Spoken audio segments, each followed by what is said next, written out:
Alright, so I am John Ceceri. I made a video game which you could consider an extremely sleeper hit, Slap Friends, which was a alternative controller game, which I'll get to in a second. This is a truncated version of a talk I gave at a Rochester Mini Maker Fair, and it's kind of just focusing on a very important aspect of how we set up our booth. Basically, I'll get right into it.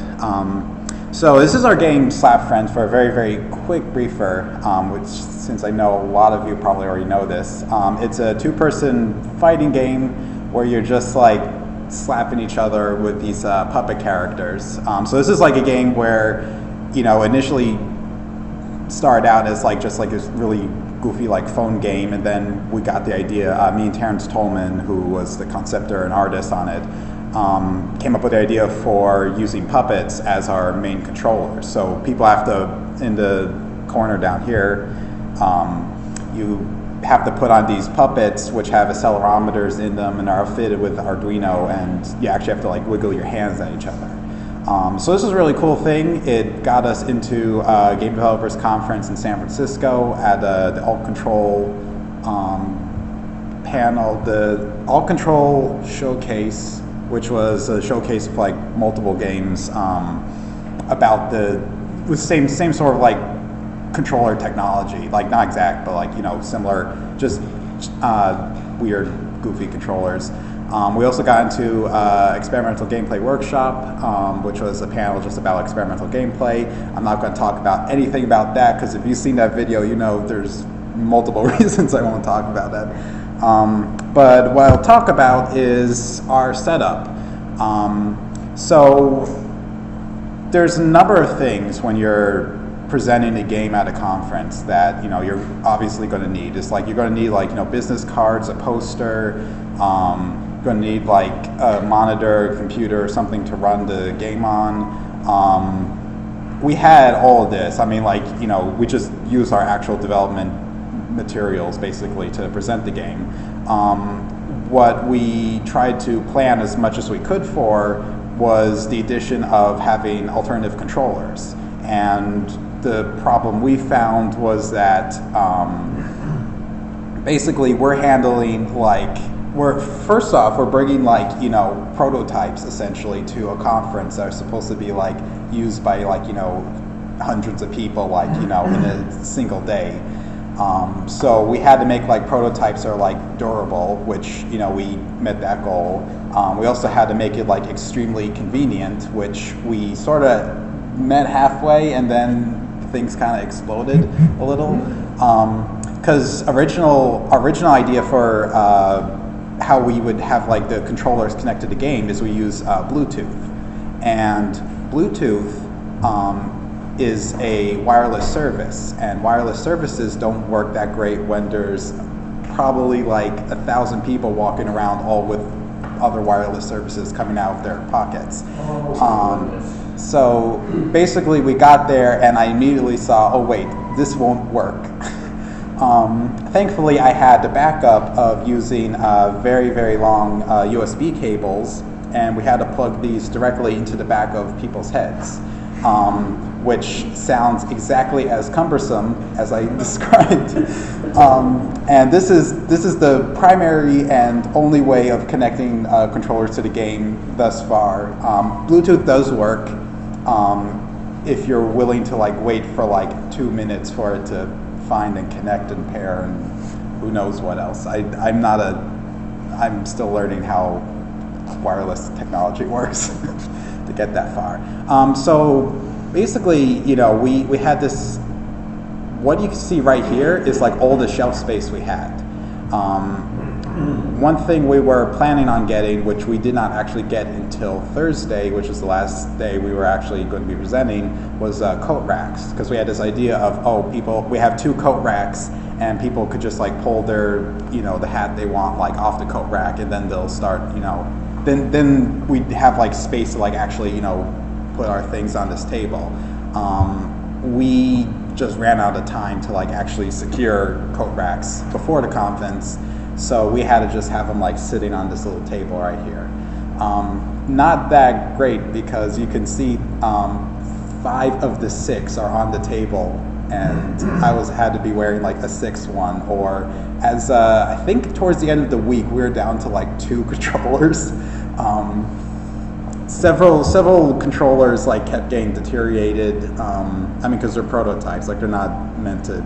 I mean, they were durable, but we knew they weren't going to last that long. So like towards the end of the week, we just kept hiding like more and more of the buddies like underneath the cloth table there. So basically, we're working with the frustrations of using like wired technology for a game that ideally should be wireless. Also dealing with, you know, the issue of, actually surprisingly it doesn't come up that much, is like hygiene. I mean, we had like Lysol cans that we're using to like just spray, you know, the insides of the hats after people used them. But for the most part, I don't think people really even like, you know, considered that much. That's probably a little gross to say like after the fact. Fun fact is be very careful when you're using like virtual reality headsets, because especially at conferences, because you don't know how many heads and eyeballs those have touched already. So basically, like we had this like less than ideal setup, but the major lessons we learned from this is just have like, I guess, you know, for one thing, to have like better preparation and make sure that like assume the worst is going to happen. Because I'm really glad that I assumed the worst is going to happen. Both of those aren't going to work. Because otherwise we'd be like, you know, sitting ducks there showing like, oh, we have puppets and they could do things theoretically. That's fun to have. But you know, like all in all, like it ended up working out. Like, you know, people weren't that, you know, concerned with, you know, people understand that it's a prototype, especially at a game developer conference. Like everyone's there, you know, like we were not the only ones who had to like, you know, do like hardware debugging, like, you know, the night before or during the event. So you know, it's just the whole. There's a word that I can't pronounce right now. It's just like the turbulence you get with like, you know, posting weird prototype stuff. I do want to highlight, this is my favorite game there's another Alt.Control game at the showcase, Planet Liquor, which is using ice pops to make a spaceship move faster in space. It uses makey computer chips, which use like, essentially turns like conductive objects into like game controllers, just game buttons. So like those 3 ice pops here that he's licking, each one's like essentially like, you know, up, down, left, and right. But the idea is like you have to lick, you know, when your tongue is like touching, you know, it generates electricity and conductive, like you know how conductive stuff works. When I was talking with these guys about their setup, I do not envy them, because for one thing, they had to make around 400 popsicles to bring this to convention. I forget where they flew them in from, but they had to fly like, you know, with several dry ice containers, and essentially that was like their only stock they had for the entire week there. They also had to, like, you know, especially with this game, like they had to sanitize the controller afterwards by spraying it down with like alcohol, and, you know, just making sure that it was, you know, very sterile for like the next person to slobber all over. But I mean, this is a setup of, you know, they had like this little stand here. They had like a lot of some of their prototype stuff out. This is like probably the most ideal you could get, because I mean they had to deal with, you know, they had to like have dry ice like at their booth and make sure that, you know, like if that gets like messed up, then, you know, they're out of like, you know, who knows how many like controllers. But, you know, it's kind of like a thing where you have to put into perspective of, you know, when you're making, like, if you go down the dark path of making alt-controller games, like, when you're presenting this stuff, like, you know, it's like, oh, this is such, like, the coolest idea in the world. Like, let's say you come up with a Pong game where you use like a rock climbing wall and a projector to control, like, it's just Pong, but you're like climbing around all over walls. Like, oh, this is like a really, really cool game idea. And I will put notes in because I completely forgot the name of this. It's very cool, people.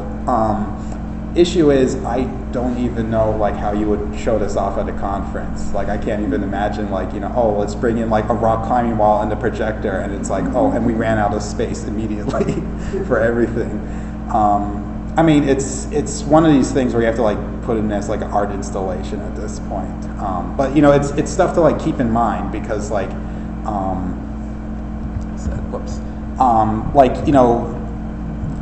this stuff like is such like there's so many like different variables that'll happen, like if your technology doesn't work or like just how you're presenting it, like you kind of have to like step up the game a little bit in terms of like just making sure you have enough like breathing room, because it gets really tough. And I mean I'll say like I really enjoyed my experience at Alt.Control, and I would recommend it like 100% if you're able to, like even if you're able to like just make an Alt.Control game and submit it and everything, like even if you don't get it, it's like a really, really rewarding experience.